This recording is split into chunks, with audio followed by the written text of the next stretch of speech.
bismillaahi rahmaani rahiim. Casharka waxaan ku baranaynaa special angles ee trigonometry-ga qiimayaashooda in la soo saaro iyadoo la adeegsanayo gacanta midig. Gacanta midig waa taa suulka koo inoo ah, isagaan ku bilaabayna 0 degree.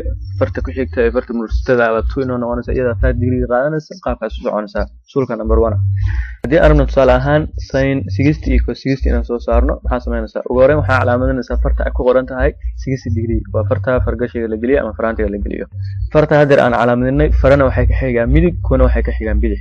faraha ka xiga dhanka midig waa qiimayaasha sin way, kuwa bidix xigana waa qiimayaasha cos way. Hadda sin 60 markaan soo saarayno, imisa farood baa farta midig ka xiga? Waxa ka xiga 3 farood. Si ay 3 soo qaado, lambar walba halka aad ka soo hesho gacanta aad ka soo hesho, root-ka ka saar 2na waa u qaybi. Hadda ka shaqayn dama uma harin, si ay sin 60 waa √3/2 way. waxa ku soo haray cos 60. sidoo kale fartan calaamadinay 60ga imisa bidix ka xiga waa dhaysa goorta cos ka hadlayso. hal far oo kaliya bidix xigta 1 soo qaado, sababta waxa sameynaysa sidii la mid root ka saar 2na u qaybi. 1 hadii square root laga saaro waa 1, marka cos 60 waxay noqonaysaa 1/2 ama half ay noqonaysaa. Waa tusaale labaad, haddii aad rabto sin 0 iyo cos 0 inaad hesho, maxaa sameynaysaa sidii la mid ah? waxaa calaamadinaysaa farta ay ku qoran tahay 0. waa hadda rasuulka inoo ah. waxaa dhahaysaa marka sin markaa raadinayso maxaa midig ka xiga? rasuulka wax faro midig ka xiga ma jirtaa? waa maya weeye, ma jiro. sababta waxaan leenahay sin 0 waa 0 weeye. waayo root ka saar 2 u qaybi, mar walba 0 soo baxaya. cos waxaa ku soo haray 0. cos 0 waxaan leenahay imisa ka xiga bidix?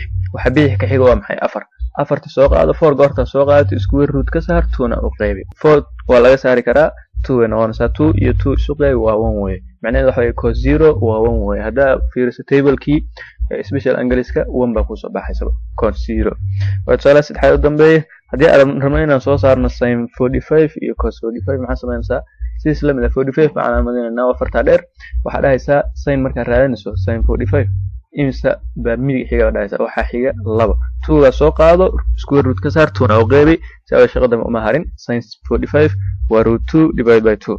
cos waxaan sameynaynaa, waxaa dhahaysaa imisa farood baa bidix ka xiga? waxaa bidix xiga 2. sababta 2 soo qaado, square root ka saar 2na u qaybi. macnaheedu waxa cos 45 waa √2/2 weeye. aan xaqiijinno marka tusaale ahaan, haday faraha markaan ka xisaabinaynay sin 60 waxaa noo soo baxay √3/2. cos 60 waxaa noo soo baxay 1/2. table-ka aan eegno inay sax tahay in kale. cosno √3/2 iyo 1/2. waxaan tegaynaa 60 sin waa √3/2, cosna waa maxay? waa 1/2 weeye. waa tusaale labaad aan eegno xaqiijino isna. sin 0 waxaa noo soo baxay markaan gacanta isticmaalnay 0. cos 0 waxaa noo soo baxay 1. sababta 0 iyo 1 baa noo soo kala baxay. aan eegno 0 iyo 1. horta 0 tag, waa kan sin 0 waa 0, cos 0 na waa maxay? waa 1 weeye. sin 45 markaan gacanta ka xisaabino waxaa noo soo baxay √2/2 labadaba. marka labada inay √2/2 yihiin markay 45 yihiin aan eegno. 45 ka tag, 45 waa ka labadaba waa √2/2 weeye. laakiin waxaa ogaataa waxaa fiican mar walba inaad xafido aad dusha ka qaybto, laakiin mararka qaar haddii ay kugu istaagto qaabkan waa uu ku caawin karaya. hada billahi tawfiiq.